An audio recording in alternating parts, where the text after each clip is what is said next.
নমস্কাৰ বন্ধু বান্ধৱীসকল জয় জয়তে আপোনালোক সকলোকে মোৰ জ্ঞান মন্দিৰ ইউটিউব চেনেললৈ স্বাগতম জনাইছোঁ। বন্ধু বান্ধৱীসকল আজি আমি এই ভিডিঅ'টোৰ আলোচনা কৰিম 20টা গুৰুত্বপূৰ্ণ জিকে কুৱেশ্যন এনসাৰ যিকেইটা বিভিন্ন ধৰণৰ কম্পিটিটিভ এক্সামত আহি থকা দেখিবলৈ পোৱা যায়।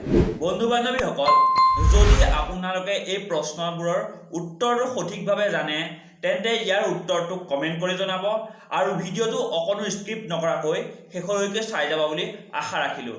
বলক ভিডিঅ'টো ষ্টাৰ্ট কৰোঁ। আজিৰ প্ৰথম প্ৰশ্নটো হৈছে ব্ৰহ্মণ ৰাজবংশৰ প্ৰথমগৰাকী ৰজা কোন আছিল? আপোনালোকৰ অপশ্যনসমূহ হৈছে option A Bhaskar Barman, option B Bhishmak Raja, option C Pushya Barman, option D Bhagadatta.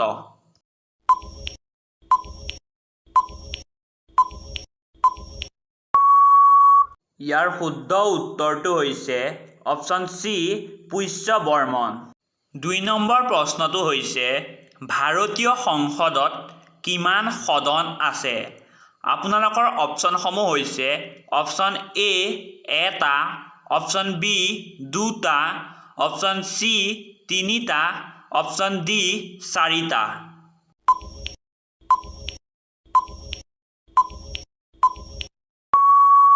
ইয়াৰ শুদ্ধ উত্তৰটো হৈছে অপশ্যন বি দুটা। ৩ নম্বৰ প্ৰশ্নটো হৈছে পুৰণি অসমৰ প্ৰাচীন নাম কি? আপোনালোকৰ অপশ্যনসমূহ হৈছে option A Kamrup, option B Pragjyotishpur, option C Assam, option D ওপৰৰ এটাও নহয়।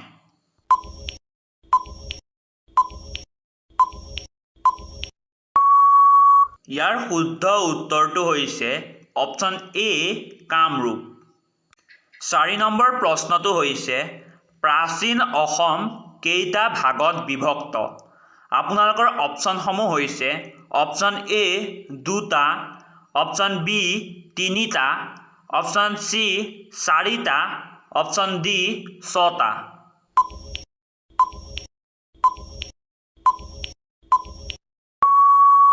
ইয়াৰ শুদ্ধ উত্তৰটো হৈছে অপশ্যন চি চাৰিটা। ৫ নম্বৰ প্ৰশ্নটো হৈছে নৰকাসুৰৰ ৰাজধানী ক'ত আছিল? আপোনালোকৰ অপশ্যনসমূহ হৈছে option A Assam, option B Pragjyotishpur, option C Kamrup, option D এটাও নহয়।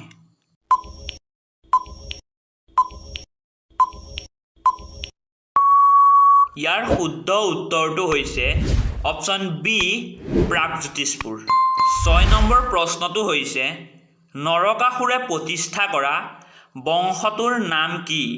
আপোনালোকৰ অপশ্যনসমূহ হৈছে অপশ্যন এ কোম বংশ, অপশ্যন বি মৌৰ্য বংশ, অপশ্যন চি ভৌম বংশ, অপশ্যন ডি অসুৰ বংশ।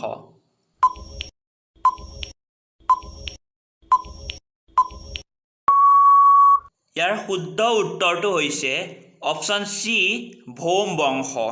৭ নম্বৰ প্ৰশ্নটো হৈছে বান ৰজাৰ জীয়েকৰ নাম কি আছিল?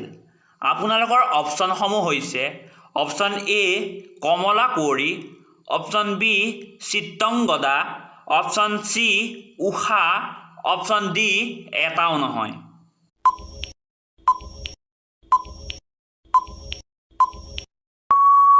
ইয়াৰ শুদ্ধ উত্তৰটো হৈছে অপশ্যন চি উষা। ৮ নম্বৰ প্ৰশ্নটো হৈছে অগ্নিগড় ক'ত অৱস্থিত?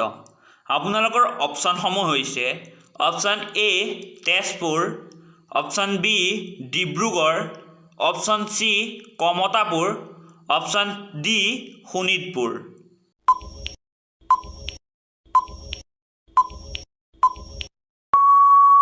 ইয়াৰ শুদ্ধ উত্তৰটো হৈছে অপশ্যন এ তেজপুৰ। ৯ নম্বৰ প্ৰশ্নটো হৈছে অগ্নিগড় কোনে সজাইছিল?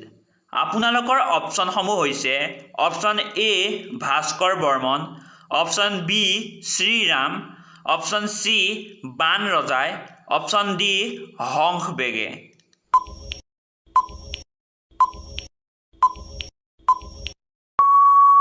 ইয়াৰ শুদ্ধ উত্তৰটো হৈছে অপশ্যন চি বান ৰজাই।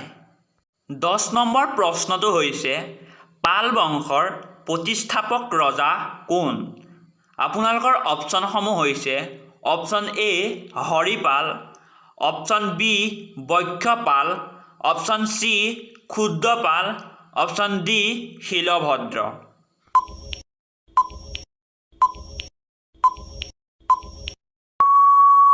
ইয়াৰ শুদ্ধ উত্তৰটো হৈছে অপশ্যন বি বক্ষপাল।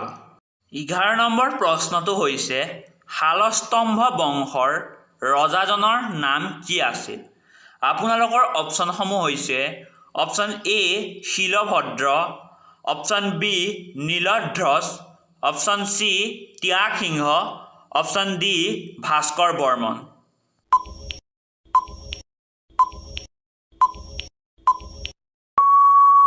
ইয়াৰ শুদ্ধ উত্তৰটো হৈছে অপশ্যন চি ত্যাগসিংহ। 12 নম্বৰ প্ৰশ্নটো হৈছে বৰ্মন বংশৰ শ্ৰেষ্ঠ ৰজা কোন আছিল? আপোনালোকৰ অপশ্যনসমূহ হৈছে option A Bhaskar Barman, option B Bhagadatta, option C Pal Barman, option D Biswasingha.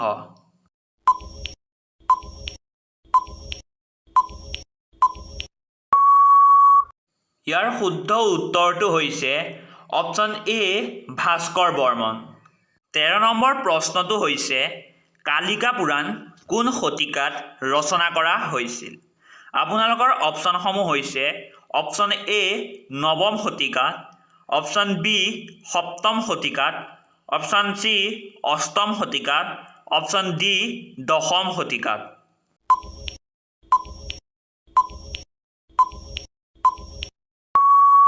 ইয়াৰ শুদ্ধ উত্তৰটো হৈছে অপশ্যন ডি দশম শতিকাত। 14 নম্বৰ প্ৰশ্নটো হৈছে কোচ ৰাজ্য কোনে স্থাপন কৰিছিল? আপোনালোকৰ অপশ্যনসমূহ হৈছে option A Biswa Singha, option B Siva Singha, option C Niladhwaj, option D Bana ৰজাই।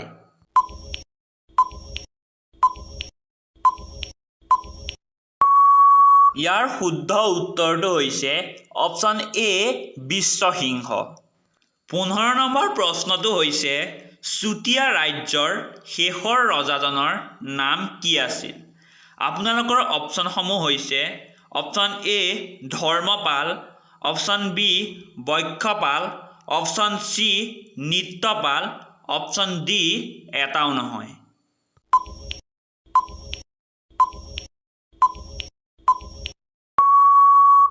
ইয়াৰ শুদ্ধ উত্তৰটো হৈছে অপশ্যন চি নিত্যপাল।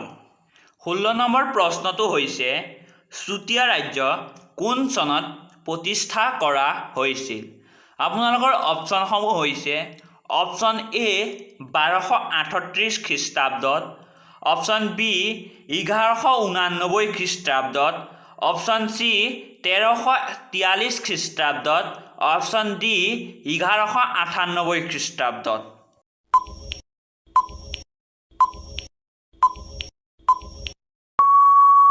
ইয়াৰ শুদ্ধ উত্তৰটো হৈছে অপশ্যন ডি 1198 খ্ৰীষ্টাব্দত। 17 নম্বৰ প্ৰশ্নটো হৈছে সেন বংশৰ প্ৰতিষ্ঠাপক কোন আছিল? আপোনালোকৰ অপশ্যনসমূহ হৈছে option A Shukladhwaj, option B Biswasingha, option C Niladhwaj, option D Bhaskar Barman.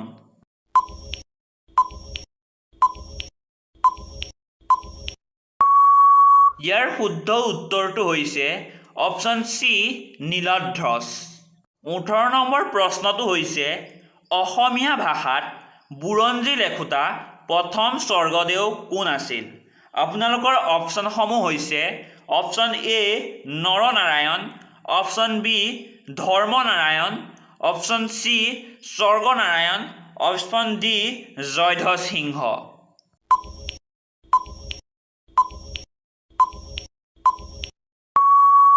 ইয়াৰ শুদ্ধ উত্তৰটো হৈছে অপশ্যন চি স্বৰ্গনাৰায়ণ।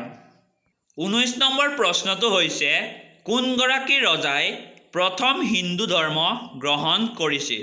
আপোনালোকৰ অপশ্যনসমূহ হৈছে option A Jayadhwaj Singha, option B Siva Singha, option C বল্লভদেৱে, অপশ্যন ডি চুটেইনফাই।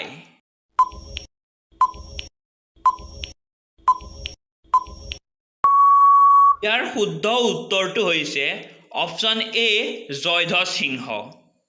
২০ নম্বৰ প্ৰশ্নটো হৈছে আহোম ৰাজ্যৰ অন্তিমজন স্বাধীন ৰজাৰ নাম কি?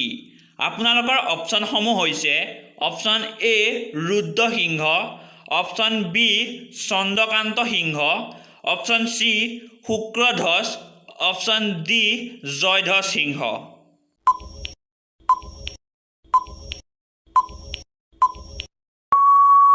বন্ধু বান্ধৱীসকল, এই প্ৰশ্নটোৰ উত্তৰ যদি তোমালোকে সঠিকভাৱে জানা তেন্তে ইয়াৰ উত্তৰটো কমেণ্ট কৰি জনাবা। আজিলৈ ভিডিঅ'টো ইমানেই। আৰু এটা নতুন ভিডিঅ'ৰ লগত পুনৰ লগ পোৱাৰ প্ৰতিশ্ৰুতিৰে আজিলৈ বিদায় মাগিছোঁ। আৰু ভিডিঅ'টো শেষলৈ চাই থকাৰ বাবে সকলোকে ধন্যবাদ।